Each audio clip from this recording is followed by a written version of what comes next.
Hey Slick Review fans, coming at you with another video. On this video, what we're doing is a real quick kind of first impressions look at the Apple Watch Ultra. I got it in here on Friday. I've been wearing it the past couple days, and I wanted to give you my first impressions versus my Series 7 here, and kind of give you an idea of some of those questions that I had.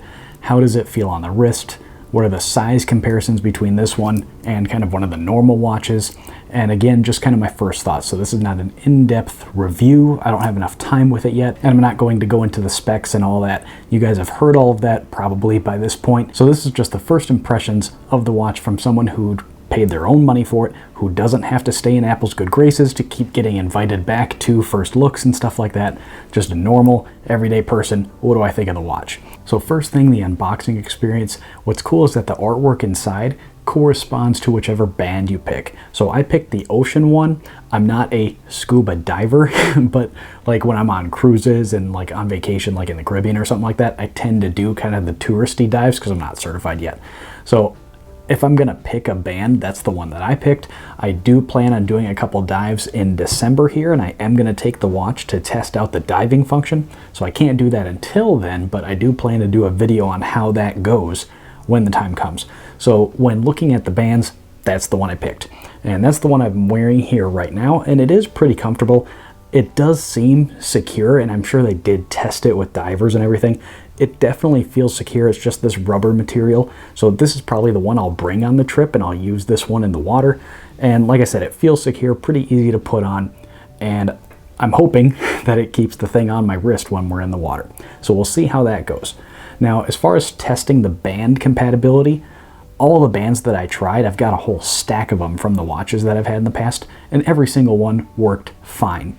The only thing is that, so they do slide in fine. But for instance, this metal one, this is kind of one of my favorite everyday bands. If you look at the attachment here, if you look at the corner, there's a tiny gap.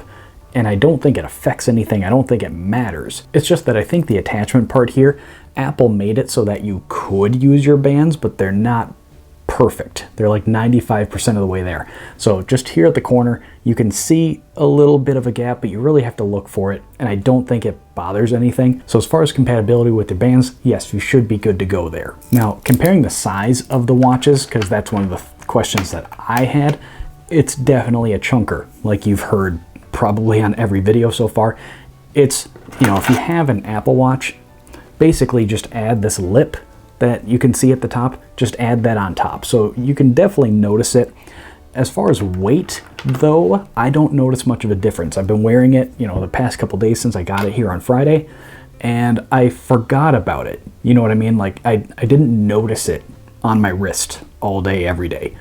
So I think the titanium build and everything, I think they did a really good job on making this massive watch not weigh anything. So I wouldn't be worried about there. You're not gonna feel it on your wrist or anything. It's actually pretty light for what it is. So I wouldn't worry about that. The only maybe thing I've run into so far was I had an occasion to wear a suit over the weekend here, and this obviously doesn't fit as well within a dress sleeve for me, especially not as good as my Series 7. This one fits fine. It's a pretty slim watch for what it is. This one, it's definitely kind of a struggle to fit into a dress shirt sleeve. It was fine, it worked, but you could definitely feel it, and you could feel it kind of getting caught on the shirt a little bit. So that being said, it might not be the best watch to wear if you are wearing a suit, if you're wearing, you know, long sleeve shirts all day, every day. It might bother you there, and I think that's just something you'll have to think about if you're in a profession or something like that, where you want to wear this every day, but you have to wear, you know, long sleeve shirts. That might be an issue because it is pretty chunky on the wrist there, so that's something to keep in mind. As far as battery life, again, I've only had it a couple days. This is just a first impressions video, but both the nights here, so Friday night, Saturday night, when I put it on the charger, it was only down to about 75%, and that was just kind of wearing it. I haven't had occasion to really go out and put it through its paces yet. I do have a trip planned to New England here in a little bit, so I do plan to do some light to moderate hiking kind of out in New Hampshire. So I do plan to put some of those things to the test, maybe go through the GPS and see how all that stuff works. So we'll see how it gets when we come to that point. But again, for normal kind of everyday battery life, for what you probably do most of the time, just kind of walking around, maybe doing your morning workout, stuff like that, battery life, and I don't think this is much of a surprise from what Apple told us and everything, but it seems to be right on track. Another question that I had when I ordered mine was the new watch face. And I don't know what I expected. I thought it looked cooler in the presentation. When I actually had it here in hand to check it out, I mean, it's cool. It is what it is. You've got lots of space for different widgets. You can have, I think it's up to 8 if you count the ones inside and then the one around the edge. And then there's a lot that kind of do double duty. So I like to have the compass one on there, but you can have the ring turn into a compass. And what's kind of cool is when you lift it up, you know, it rotates live and it looks cool. I think it does kind of look cool, but it can also be a little bit distracting. I've found if I lift lift up to look at something and maybe I want to check the weather real quick or whatever, and now this thing's spinning around and it's a little bit distracting.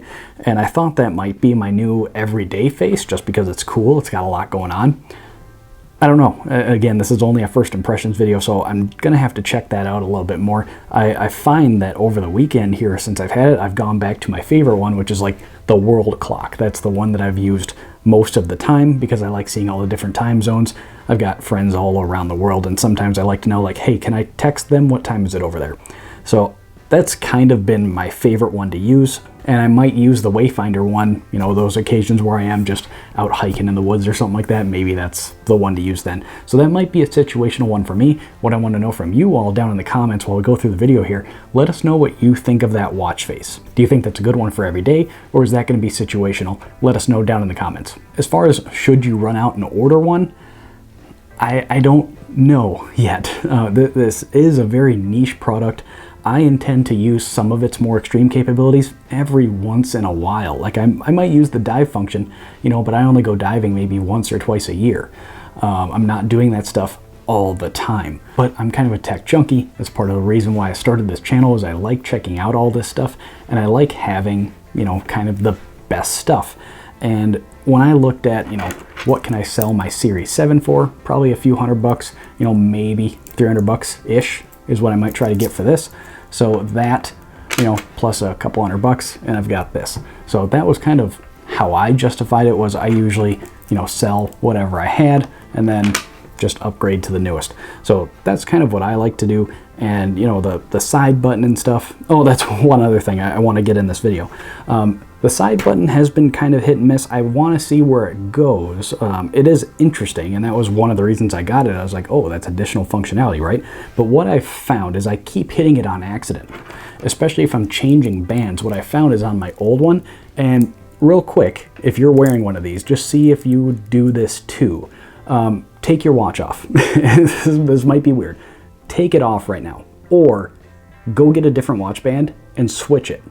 And maybe you'll see what I'm talking about. So pause the video, get your watch and follow along, because I want to see if I'm the only one that does this. So if you're like me, see if you put pressure on the speaker side of your old watch. So if you're going to switch your band, do you press on the speaker side to get, you know, pressure and switch your band? If you do, like apparently I do, you're going to hit this button all the time.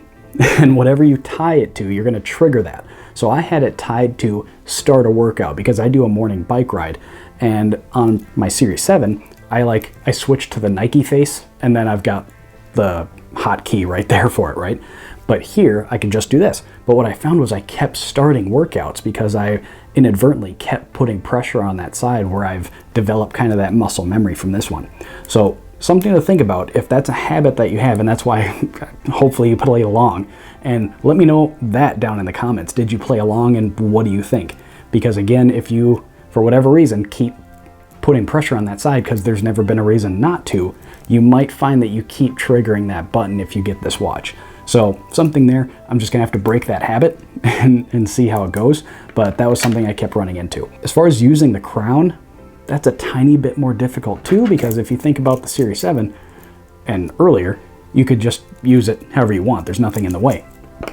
On the new Ultra, there's that guard there, so you can really only get at it like from the top, and it just kind of limits. You can't get around and really get at it. You gotta like just use it on the top, which is kind of weird. So again, it's not necessarily a no-brainer. I got it again because I might use some of that niche functionality once in a while, and I like the new shiny.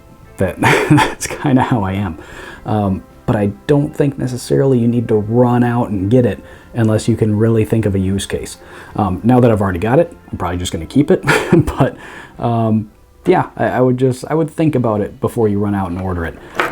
Now again, if you have like a newer one and you're like me and you can justify it where you sell this one, kick in a couple $100 and you get that. That's what I did. But there's some stuff there, so I'd really like to hear from you all. Leave your comments down below, and I think you could help other people too as they're kind of making their buying decision. So what did you think about what we talked about here? Kind of first impressions, size-wise, what do you think? Again, weight, I wouldn't worry about. I've even been wearing it with this metal band. I just put the stock one on for the video. I don't think I'm gonna wear this one every day. I think that might be for if I do take it in the water. I'm gonna keep that one for that.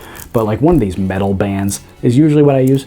And even with this, you know, heavy metal band, I haven't noticed it. So I wouldn't worry about weight. Size could be an issue if you have long sleeve shirts. That could be a concern. I've even run into that in the couple days I've had it. And again, those niche functionalities you might only use every now and then unless you are one of the people that Apple really made this for. So those are my first thoughts, y'all. It's not necessarily a no-brainer. It is kind of a niche product, I think. And that's what I want to know from you all is what do you think about this stuff? So again, sound off down in the comments. I'd like to hear from y'all too. And then other people might benefit from what you have to say. So let us know what you think down below. If you have any other comments or questions, again, first impression type stuff, leave a comment down there. I'll try to answer the best I can. And I am going to do a more in-depth video later once I've had it long enough. But let us know what you think down in the comments. But if you'd like to get in touch more directly, all my social media links are down in the description. And last, before we go, if you enjoy straightforward, to the point content like this, please make sure to leave the video a thumbs up and hit that subscribe button. Pretty easy and free ways to help support the channel. That's all I've got for you this time, y'all. I'm Zach, this is Slick Reviews, and I'll see you in the next video.